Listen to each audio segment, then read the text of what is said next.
কালা ভুনা আমরা অনেকেই অনেক রকমভাবে রান্না করে থাকি, তবে আজ আমি একটা সিক্রেট মশলা তৈরি করে দেখাবো কিভাবে কালা ভুনাটা অনেক বেশি মজার হয়ে থাকে। আমি আশা করব আপনারা এই রেসিপিটা ফলো করে রান্না করলে একদম পারফেক্ট কালা ভুনা টেস্টটাই পেয়ে যাবেন। আসসালামু আলাইকুম everyone, welcome to my new video. আজ আরও একটি পছন্দের রেসিপি নিয়ে হাজির হয়ে গেলাম। ঠিক কিভাবে সহজে কালা ভুনা রেসিপিটা তৈরি করতে পারবেন, আর এই সিক্রেট মশলাটা তৈরি করলে আপনারা বারবার এই মশলাটা তৈরি করেই রান্নাটা করতে চাইবেন। এই মশলাগুলো ছাড়া আর বেশি কোনো কিছু লাগছে না। এখানে আমি 2 কেজির মতো গরুর মাংস নিয়ে নিয়েছি। আপনারা পছন্দ অনুযায়ী মাংসের কাটটা দিয়ে নেবেন। আমি মিডিয়াম সাইজ রেখেছি। এখন দিয়ে দিচ্ছি 3 টেবিল চামচ আদা বাটা, 2 টেবিল চামচ রসুন বাটা। আমি এখানে 2 টেবিল চামচের মতো মরিচের গুঁড়া দিচ্ছি। আপনারা ঝালের পরিমাণটা বুঝে শুনেই ব্যবহার করবেন। এখন দিচ্ছি 1 টেবিল চামচ জিরা গুঁড়ো, 1 টেবিল চামচ ধনিয়া গুঁড়ো, 1 টেবিল চামচ হলুদ গুঁড়ো। দিচ্ছি হাফ কাপ পেঁয়াজ বেরেস্তা, 1 কাপ পেঁয়াজ কুচি আর স্বাদ মতো লবণ। আর কিছু গোটা মশলা দিচ্ছি। এখানে নিয়েছি 4টা দারচিনি, 1টা স্টার মশলা, 6 থেকে 7টা লবঙ্গ, 10 থেকে 12টা এলাচ, 2টা বড় এলাচ আর 2টা তেজপাতা আমি কেটে নিয়েছি। এখন দিচ্ছি 1 কাপের মতো সরিষার তেল। আপনারা চাইলে সাদা তেলটাও ব্যবহার করতে পারবেন। এখন সব কিছু একসাথে ভালো করে মিশিয়ে রান্না করে নেব।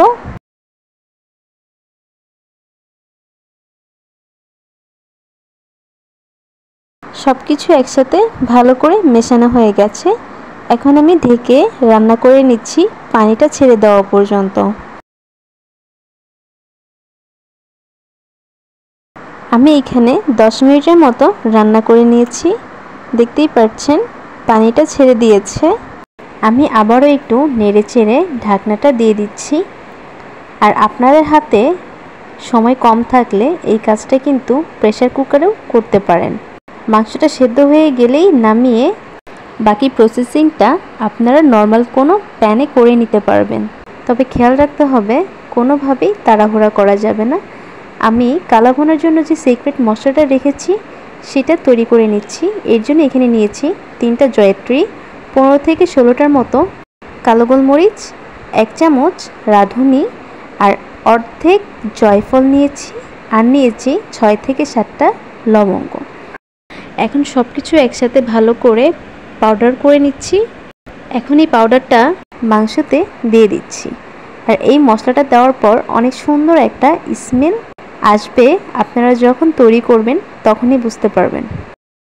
আমি আবারও মশলাটা দিয়েও নাড়াচাড়া করে রান্নাটা করে নিচ্ছি।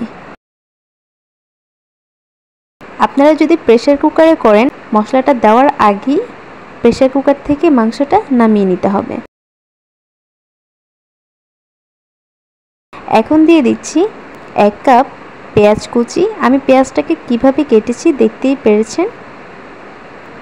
এই পর্যায়ে পেঁয়াজটা দিলেই বেশি ভালো লাগে। পেঁয়াজটা একদম গলে যায় না, দেখতেও সুন্দর লাগে। আর এই সময়টাই কিন্তু চুলার আঁচটা একদমই মিডিয়াম টু লোতে থাকবে, কোনোভাবেই হাই করা যাবে না। যেহেতু মাংসতে কোনো পানি নেই, তাই মিডিয়াম টু লোতে রেখেই রান্নাটা করে নিতে হবে। আর বেশিক্ষণ সময় লাগবে না, শুধু একটু সময় নিয়ে রান্নাটা শেষ করলেই হবে।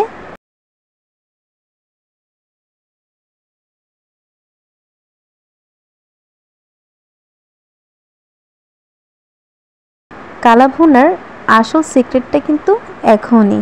এই সময়টা একটু ধৈর্য রাখতে হবে। এখন মাংসটাকে ফোড়ন দিয়ে দিব। এই জন্য হাফ কাপ সরিষার তেল দিয়ে দিয়েছি। আর দিয়ে দিচ্ছি 1 টেবিল চামচ রসুন কুচি আর 1 চা চামচ মৌরি। দেখতেই পাচ্ছেন বাবলসগুলোর জন্য কিন্তু রসুনগুলো দেখা যাচ্ছে না, তাই একটু পরপর দেখতে হবে লাল হয়েছে কিনা। খেয়াল রাখতে হবে যেন পুড়ে না যায়। তো এটাকে কিছুক্ষণ ভেজে নিচ্ছি। এরপর মাংসতে দিয়ে দিচ্ছি।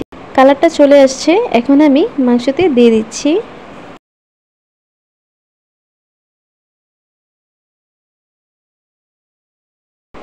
ফোড়নটা দিয়েও আবারও কিছুক্ষণ ভালো করে ভেজে নিচ্ছি। আর কিছুক্ষণের জন্য মাংসটাকে ভাজা ভাজা করে নিতে হবে, তাহলেই কালা ভুনার পারফেক্ট একটা কালার আসবে। কালা ভুনা তৈরি করার সময় কোনো রকম তাড়াহুড়া করা যাবে না, আর অধৈর্য হওয়া যাবে না। এই মাংসটা একটু ধৈর্য আর সময় নিয়েই করলেই দেখতে পারবেন পারফেক্ট হয়েছে। এখন আমি ঢেকে দিচ্ছি এইভাবেই, তারপর নামিয়ে নিচ্ছি। আশা করি আপনারা বুঝতেই পারছেন কালা ভুনা রেসিপিটা কতটা ইয়াম্মি হয়েছে, আর দেখতেও মাশাআল্লাহ অনেক সুন্দর হয়েছে। তো আশা করছি আমার ভিডিওটি আপনাদের সবারই ভালো লেগেছে এতক্ষণ। আর ভিডিওটি ভালো লাগলে কিন্তু অবশ্যই আমার চ্যানেলটা সাবস্ক্রাইব করে দিবেন, আর কমেন্ট বক্সে জানিয়ে যাবেন। আর অবশ্যই আপনারা কিন্তু বাসায় ট্রাই করে দেখবেন। তো সবাই ভালো থাকবেন। আজ এই পর্যন্তই, আবারও দেখা হবে নতুন রেসিপি নিয়ে। আল্লাহ হাফেজ।